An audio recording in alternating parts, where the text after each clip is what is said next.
OGAccountability.com. Everybody, thank you for tuning in to OG Accountability. Sitting here with Sean Alexander. Sean is in town with his wife and his dog Penny. Y'all came in. Did I hear it right? Y'all are gonna be on the road for like 19 days. Yeah. So I didn't know the number until she said that last night. But yeah, we're not gonna be home for a while. Yeah, that's a long ways to be home. But for good purpose. Y'all are traveling and getting things ready. You're about to be heading out to Nepal, correct? Yeah. So when we get home, I'll be home for 3 weeks, and then I leave for a couple weeks to go to Nepal for the first time since 2017. I've done a lot of work there, as you know, over the years.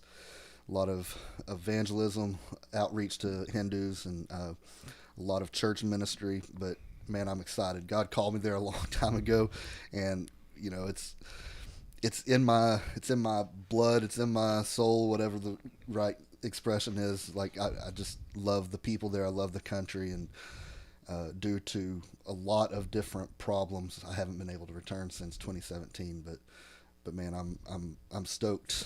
I'm going back in May, and Lord willing, and if the funds come together, I'll be going back in September to a different part of Nepal. But yeah, I'm excited. Briefly heard you speaking last night, and I had no clue, and talking in an inner circle with close friends, and you divulged, how much plane tickets just to get over there are. I could not believe it. I was expecting a much lower number, but I guess I'm used to flying stateside. I could not believe the amount of money. It's unreal. But you're going out, you're doing what you love to do and you're called to do. And I think a lot of times, if we're not careful, we only go to the things that we love. And sometimes there's a lot of things I want to do in my life, but guess what? I wanted to be a pro basketball player and be a center. Problem is, I need to be a foot taller and I need to be a lot better. So just because we want something at times, we kind of lean to what's good for us. And so you're getting away, seeing the pictures that you posted, you're getting away from all the comforts of the U.S. So when you're going over there, you're not going somewhere and staying in the Ritz-Carlton. Right. Yeah, I don't think they've made their way to Nepal yet. There may be a good idea for a franchise. Right. I'm going to call them up after this podcast and say, I want to yeah. So what's crazy is that, again, that just shows, to me anyway, it shows that it's a God-given call to go over there, because my wife will be the first to tell you I'm too bougie for the kind of work that I do.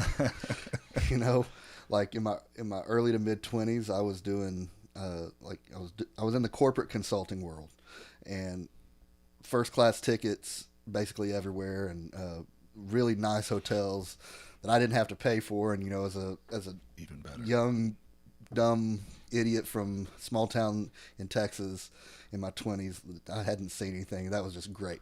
But that got my that set my expectations to an unrealistic level. You're like, wait, 2 people have to sit next to me? Right, exactly. What is this evil? Yeah.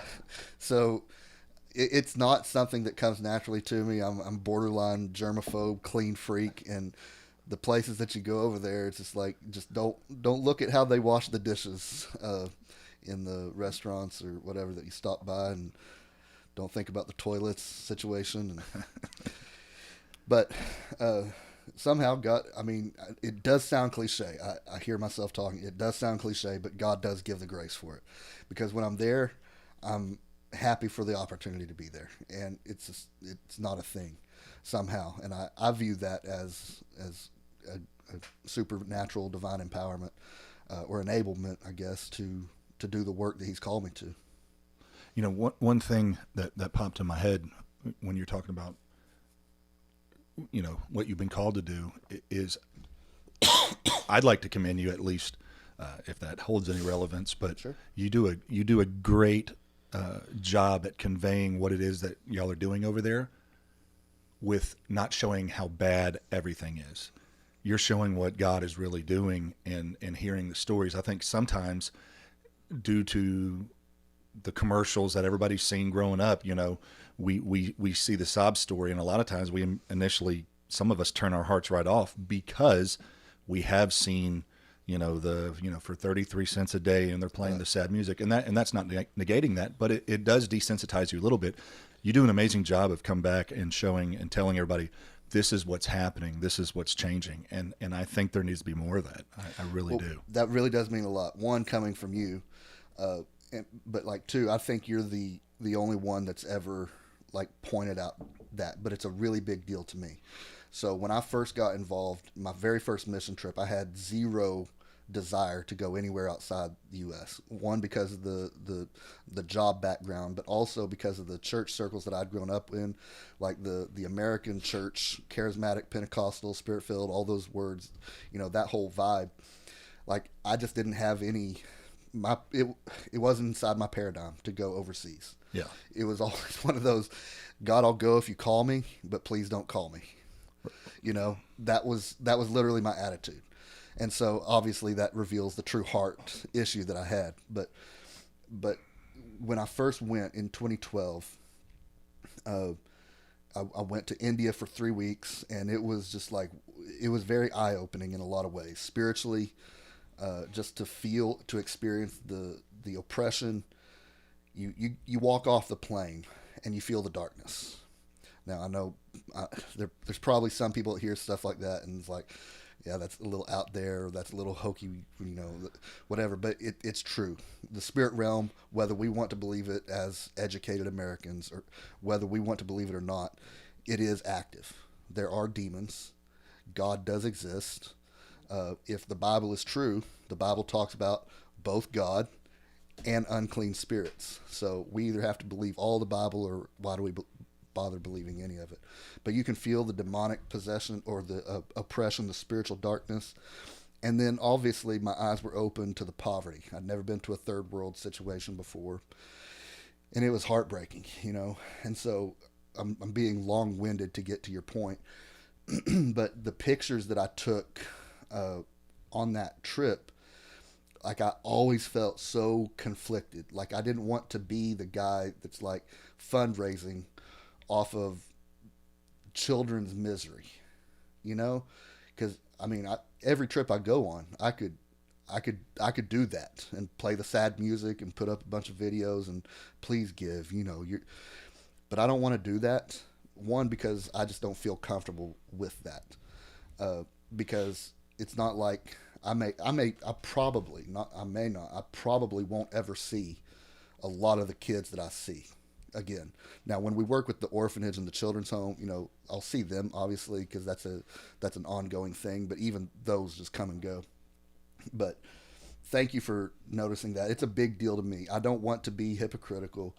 I don't want to be manipulative, for sure. And I just want to give the real deal. Like, here's what we're doing. If you want to be a part of that, great. But I'm not going to try to work people's emotions up and try to get them at an emotional high, because they end up regretting it anyway. It's like, why am I doing this? Oh yeah, because he guilted me into it. I don't want that. Yeah. I want people that are true partners spiritually as well as financially with the missions work that I do. Otherwise, it's like a one and done. Who cares?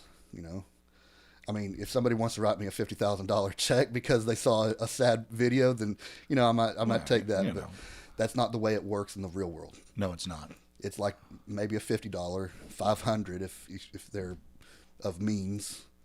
But then I want the relationship side. I want them to be a part of the work on an ongoing basis. So all of that to say, thank you for noticing that. It's a really big deal to me. I don't want to be hypocritical or manipulative. You definitely have not been one bit, but I think it's a great thing that you brought up.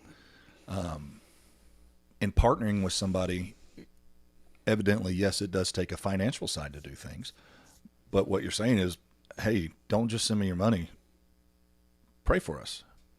Pray for our safety. Pray for, people to find Christ. And a lot of times, and I know I'm guilty of it, tell people, yeah, I'll pray for you. And then you don't. Bro. Yes. I think more people would probably admit that if they were a little more comfortable, but, not only just partnering, but I need your prayers too. And for me, I have never felt led to ever go anywhere. I went down to Mexico a couple times and helped out. I've never, ever. But I've sewn into places and helped out because, I think, and I don't want to hijack the thought process, but I think it will kind of fit together. It's kind of like growing up.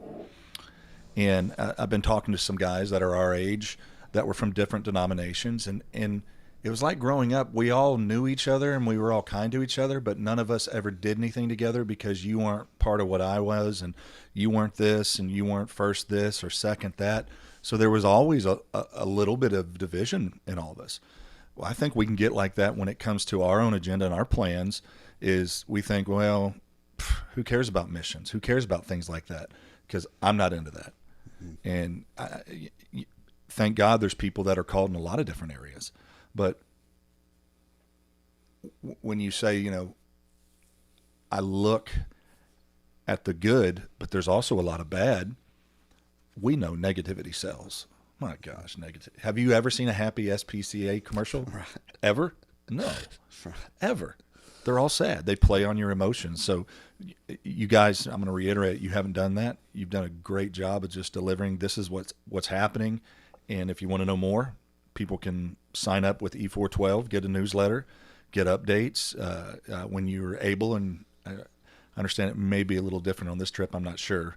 But, you may not be able to keep up with updates online as you would, stateside. Yeah, when I go to Nepal, I have to be careful, and even the video that I put out is pushing the envelope. There's a fine line. Unfortunately, Americans are very visual, and Americans are the ones that support me. So I have to show, unfortunately, as well as tell, in order to get people on board. But the problem is, like, I have to be very careful in the images that I select and in the names that I use because, you don't want it getting out. The whole world has internet.